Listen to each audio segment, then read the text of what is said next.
nó cá nhân rồng tan cho quý trồng mì phong dư một thiết chùa xóa lên chế tu trồng nịa trồng gì cứ tìm một bài sớ đời cú trồng xe theo trò cần cầu ở nơi cú trồng cơ thì là cùng trò cùng nhớ lên tụi nó thia giờ lên tờ nhớ lên cú tôi là sinh tụi này cầu chua nó là cú bà tỏ bên chưa luôn nếu cú lo dễ rung lòng giờ theo dòng chảy cơn cầu ấy cứ cho là thả cho sĩ giờ sư bút trò bê trọng sai chống lòng có bê tàu bao tàu nổ nhớ lên tụi nó thia giờ nè tàu lòng cú do bị cho nên tờ nổ chế cú cho thọ có nè chuẩn chỉ cho cái nó có như rồng sư thia nè sao tàu đó chỉ là cái tàu đó chỉ trở lên nè lúc xuyên trường giờ lên tàu cú vợ thiết chế xia hay tiề thọ nem lòng ta nè giờ tàu dài pha cha rồng chắp lại lần tàu nè tụ khen của nè tụ mua chìa nhớ tàu già bị xua lần giờ lên tàu chế cú mua ra mẹ chân này tôi sinh nó pi xử lý trả cả nó nhớ trâu lúc sợ chạy nhau thầu của tuổi lông ô tụi tu gì lấy giờ tụi lông ô tụi thứ gì cỡ tàu sư cho tôi sinh trên cỡ thế tàu một giờ rồi tuổi lông cỡ thế tàu một hai cho tuổi lông là tiền giờ lo thọ gì thua trò thời gian của con chó bên một nữ chỉ đời lúc sẽ sáng kia li thảo nó tuổi lông thì li hai tiền yêu vì lý do ấy thì li chỉ tàu trời lúc sẽ sáng thảo nó tuổi lông ô tụi thứ tỷ nữa thì li hai trâu tuổi lông hai tiền chính vì do nhớ trâu là lúc rồi phá từ tới mua y tụt tụt lúa lu bể hồ tu lo sinh nó tu ba tàu là giờ lên tàu tụt tụt lúa nó nữa mua chú chỉ xia cần cầu bây từ tờ chọn trò ô trò cho tôi gì tua ta là rồi cho ô lên sư tôi chỉ tàu ở tuần này cho cá lò truyền tu cái tờ cho cá lò là sư ấy thì lì lọt bên tam bộ lì nó thì sa cần cầu lì lọt chỉ tàu kia lì thầu nó tổ lông tông nó lì nó ô trò tổ lông cú xia lu thiên ta thì tổ lông thì xa hai tiền tụt luồn để giờ lên từ chia cú xin mù sai cho tôi lộn rồi hẹn bồ lịt chờ thằng nó tôi long ô tôi chỉ sa cần cầu tôi long thuê tàu hai cho anh hai tiền nên sa thằng lần chỉ nên một sò đó còn nên rồng ế bé mà đi ba lú đào lú rò bé giờ cho cá một tờ trà cái tàu tôi lộn tờ rò nó giờ lên tờ thằng nó tôi long ô tôi chỉ gỡ thuê tàu hai cho tôi long hai tiền giờ lấy chữ một số lần thầu nó tôi long ô tôi gì thì đến chân chạy một số lần ủa cha tôi lo sinh lợ nhớ cho tôi lúc rồi phá từ tôi nó tôi lo sinh khi li hại trời cho nên chỉ biết sẽ sợ đau hại tiền bữa tôi nhớ là tòng tệ trong lúc rồi nó là chỉ cú sai chỉ li hại tiền giờ chỉ muốn tôi sinh ra chữ gì là giờ lên ta cô tôi cứ cho sẽ giờ tàu tàu lên lúc rồi nó mù thì giờ mù bố tỏ của tôi cứ cho là lúc rồi ấy giờ một tay mình đã chỉ là ở bên nu của cho cá lò ấy nên mà li việc hệ cho cô sẽ của họ ba của tôi nè li trả thiệt thầu nó cho nên chỉ biết sinh sợ trời thế li tàu tôi kia tôi cay đi sưu cho tôi lo sinh on nè là giờ li lúc sẽ chơi nhung tàu tôi lo sinh on nè thế li tàu sợ kia tàu ở lúc rồi muốn nó mù là thông chỉ lúc sợ chơi nhau thầu của tôi lo sinh anh nè từ tua tàu ý ta số kế anh nè thì li dần họ chơi pla lần đầu giờ lên đầu lúc sợ chơi nhau nó tôi lo sinh anh nè thì li mua kia anh nè bỏ số ở cho nên chỉ biết sinh sợ đợn tỷ trò anh nè thầu nó anh nè thì li tàu mua lỡ tụ cây cho trò lỡ cho mua cho lỡ nó thầu nó anh nè nó tàn trò sư ôi cha tôi lo sinh mà người chủ mò lần họ cho nó chuyện tàu chủ ôi cha lúc sợ chơi nhung tàu tôi lo sinh giờ nó tôi thấy chưa dễ chuyện ta giờ lên tàu thầu nó tôi lo sinh bao kia hay tiền giờ chủ yếu một tay mình ta chỉ là thằng xin lúc sợ chơi nhung tàu u li cha tôi đã xem dần nó nó tụm nó tung ra mà cú lùm tại nó luôn nó chùa tua sư thầu nó tôi đã xem tiêu mua khổ chạy trở lại hai tiền chạy giống một sinh ra chỉ lo lúc sẽ chơi nhung tới u li cha cho nhiều khó đến chơi một thân chùa sư dần nó xuân này có ý xuân là rồi bố tao hỏng để tuôn ta lúc sẽ chơi nhung tới tôi là sang anh này thấy đến chơi kia một chỗ bố tao nó u cha giờ tua kia ô tu lùa ta lúc sẽ chơi nhung nó tôi sang anh này mà lấy giải một chỗ chơi u li cha yêu kia tôi lúc ô tu tin ta thầu nó anh này thì lấy xả rô hay tiền tôi lúc ô tu tin tới tôi là giờ chủ tôi chỉ pha cái rồng thông thì lúc chơi nhung tới sự u cha lùa ô số nó rõ tao này cô ca anh này mà lấy tê kia lần chơi nó u cha yêu kia tí tụi giờ muốn nó nhung thời trò lên tới chỉ cho tôi dùng nhung được là lúc sẽ chơi nhung tới tôi chỉ nên mong tới thế là hại trọng tôi sẽ anh này hay tiền anh nên chơi mùa nếu chuyện mua được khó từ thiên rồng cơn cầu lì uốn nô nổ nếu trường tuần chuyện này khỏi chơi tuần cho được nổ thiên lúc sẽ chơi nhung tới tôi sẽ anh này tôi chỉ nhớ khá pha đã chỉ uốn cha tuổi long ô tôi chỉ tôi là cho được tuổi long lần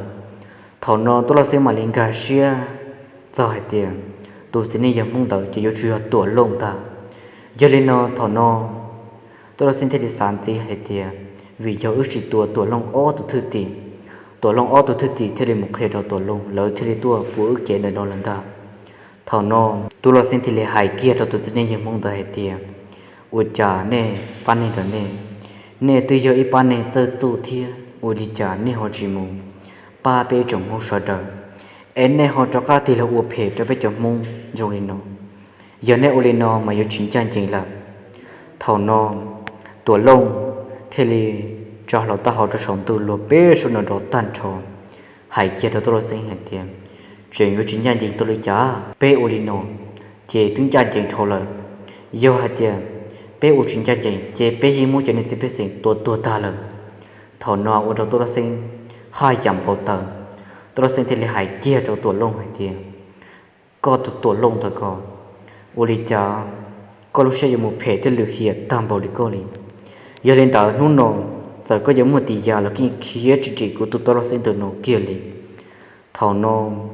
tua lông chính ít phở chứ thì lịch xã kia hay thì u đi cha tôi luôn nó bao thì bây giờ tua lông lúc sẽ chơi nhung tờ tuổi lông thì lại hại kia cho nó ô tô tì hay tiền nếu chỉ là số ô tô chơi muôn nó thầu nó tuổi lông ô tô tì nó thì chốt lỗ ô nè ô tròn to lúc sẽ chơi nhung tờ ô nè thì lại chia rồi trên tôi là sinh ô nè thầu nó tôi là sinh thì lại hại kia rồi chốt hay tiền cứ chốt chính pha của tôi kinh cầu dùng lúc sẽ chơi nhung tờ tuổi lông ô tô thì lại chốt của phơi khoản từ mà thì do ô nè ô tròn to mà nhẹ chơi bự bao sư thầu nó mới tụ thế li chế ít sao lần tôi lo xem thế li cho luôn được chân ta thế khi ít sao tôi nó mình ông này khi tuần thần thàn từ mà ông trâu tự chỉ liếc bị vô sư ông trâu như chúng mình tụi trâu mua cái li rồi ông lên mà nhưng tuần ta cứ dùng ý dạng con ta thầu nó tôi lo xem thế li rồi được chân ta tí phía tôi nó mình lúc sau trên nhung tờ ông trâu tôi luôn tôi chỉ là cái chuyện ta phải đã chuyện ông trâu tôi xem chân ta tự chỉ lại tuổi long tụi tôi tin tờ sao sự bự ta lúc sau chơi chúng tờ tôi là sinh thiên lý tí chột tờ trồng tuổi long tụi tôi tin tờ ở thông chỗ để ốt ra để trong thể phụ tổ lần thông xe lúc sau chơi nhung tờ tôi cho thì cho luôn chân ta họ luôn nó luôn khi tí sao tờ nó mù thiên ở trâu con này sĩ tuần thường thàn tờ chỉ liếc bị vô sư thầu nó ở cha tuổi long tụi tôi tin tờ thế thì đi phiền trong ta tổ đi sửa tu cho sắc cả chế ô tô tu cho chế li không tổ cho hậu án ta lúc sau chơi nhung tờ tu cho thế liền cổ rồi là luôn đi tôi toàn nông tàu đi tê tôi mù thầu nó tổ lông tu chế chỉ cho các pho ra chỉ tê tổ lông tu chế ô tô tổ lông tu chế cho quan chỉ ra đến này để phụ tổ sự chừng được toàn tua đồ cái tổ ô bê khẩn trà thầu nó cho thế thì cho lông trăn ta chia tổ nó mù rồi tuổi long tôi chỉ tôi sẽ tuần thường thàn tới một chỗ tôi chỉ liếc bị vô sư thầu nó cho thế li số này chân ta đi phía là một đi sửa tệ tròn tuổi long tôi chỉ từ lúc hồi xưa thì tôi cho thế li cho các tí lợt tàu tròn tổ long tụt tụt chín tờ thôn trò lại ô đặt trên nơi bút tổ thôn chỉ lúc xe chạy nhung tờ tổ long tụt tụt chín thì liền cổ tròn là luôn trì tàu tí tê tàu tua chờ tôi là sinh giờ nhớ tờ nó tôi là sinh chịu các pha ra chỉ lòng phong tôi là sinh hồ xưa để sĩ uo chờ tờ chỉ lia vô sư theo tôi là sinh như chỉ thâu cái chỗ kia liền thầu nó uo trâu tổ long dùng ta lại kia theo tổ long thế xa hai tiểu đi chờ tôi là sinh người giống một bị xử lý cố tù thư tì nó luôn trì đào tôi chỉ đào tôi là sinh những khó ra chỉ kia liền thầu nó tôi là sinh thế lý tôi tờ nó cố cho nó luôn trì trừ tí tê tôi một thông sẽ lúc chạy trên nhau tờ tổ long tụt gì chỉ cho cả pha ra chỉ tí tê tổ long tụt gì ô trâu tổ long tụt gì thông chỗ trâu đã đến này bù tổ thiết trâu quân chỉ phô sự trình tụ kết tụ ít hơn chọn ta thọ non tôi lo sinh thiên lý thâu lô hồn nên hát trò cho tôi tiếc khó của chia tôi sinh một số trò lúa kia gì tệ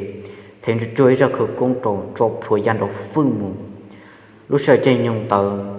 tổ long tụt gì nhà họ sự trình sư ô chán rộm pha cho tổ long tụt gì tờ lúc hậu bia ô trâu nữ chơi li vô lò thiết phô sự trình toàn tổ thiên thà thọ nó tôi là sinh thiên lý gù rò nữ chân ta là toàn tổ thiết thiên lý chính cho chưa khởi công trò tôi là sinh thiên lý chế ít sát là một sinh chân ta tí lại sư ô trâu tổ long tụt gì trên cho các pha ra chỉ nếu lúc chúa chơi li tuôn trò thảo nó tổ long tụt gì tờ thiên lý tổ xa lúa rung nhung ta lúc sau chơi nhung tờ tụt cho thiên lý gù rò là luôn trên tàu tí tê tổ long tụt gì tờ ô trâu vô truy ra đến để bút tổ thiên thọ nó tu cho thế liền cho lòng chân ta họ lúc nào được thôi chết đi xa là một đi lại thầu là sự ô trâu tổ lông tụt chín tờ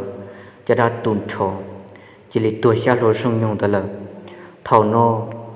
tổ lông thế liền xả rô ô lê cha ô tổ này nó dùng một mùa chú tâm vào lên nó thiên thọ nó thông tin lúc chạy trên nhung tờ tôi đã xem chỉ cho các pha ra chỉ tổ lông tương cố rồi nó luôn trên tàu tí tê tàu tua thầu nó tôi là xem mà tí lò ôi cha nó phun rồi tôi là xem hồ xưa tôi là xem thế lý chỗ quân chỉ ô trà trê sở trường nó chân tua tí tuần trên trong này cố sư ô trâu tổ lông dùng ta thiên thầu nó tổ lông thế lý cho lon nó chân ta khi lần đó tôi là xem si tuần thần thàn tờ tin ta tôi là xem là ôi cha tôi là xem tờ chỉ liêu vô sự như chúa vô đi chạm kia li thầu nó tôi lo sinh thiên li cụ rồi nó luôn trên tàu tí tê ta xin tờ tí tê rồi đầu tổ lông thôn trồi lâu trà trê sở trình ở toàn tù bốc phong tua kia tôi không chọn ta thầu nó tôi lo sinh thiên li cụ rồi nó luôn trên trừ tí tê tổ tua lúc xảy trên nhung tàu tổ lông trình cho ca sở tê tổ lông ô trâu tổ lông thôn trồi bê trà trê thiên thọ nó tổ lông sao cần cầu thọ nó tổ lông thiên lý thành cho trôi ra khởi công phong kiệt trong tụ kinh u li cha chia kia tàu tí tụ pin như vậy thông tin lúc chạy trên nhung tàu tổ lông chỉ là tiếp phật tận tụ kế tôi là xem này chỉ nhiều các pha ra chỉ chỉ là plon tài là u trâu này chỉ nhiều các bỏ tổ lông kia li giờ lên đó ít chỗ này chỉ cái thế này cha nhớ lên tụ nó là chỉ có một thằng là sao chơi lên nó ở bên mà được sọc cam lòng như là tụi tao nên được chuẩn gì sẽ tụi lông nửa hơi vô lý trả nửa thì lý cho cá là tụi tao tôi là gì giờ lên đó cú vợ thế chơi sẽ cần cò hay tiền nên trồng mong sợ trời thằng nem lòng ta là nên trồng chi sẽ cái nó cái như rồng sư ở bên mà đi xin chi như là tụi tao nên được chuẩn gì sẽ tôi là gì hỏi giờ tụi tao lông lý trả thiệt tụi lông hỏi giờ tụi tao tôi là sinh dùng lý trả thiệt ở trong tàu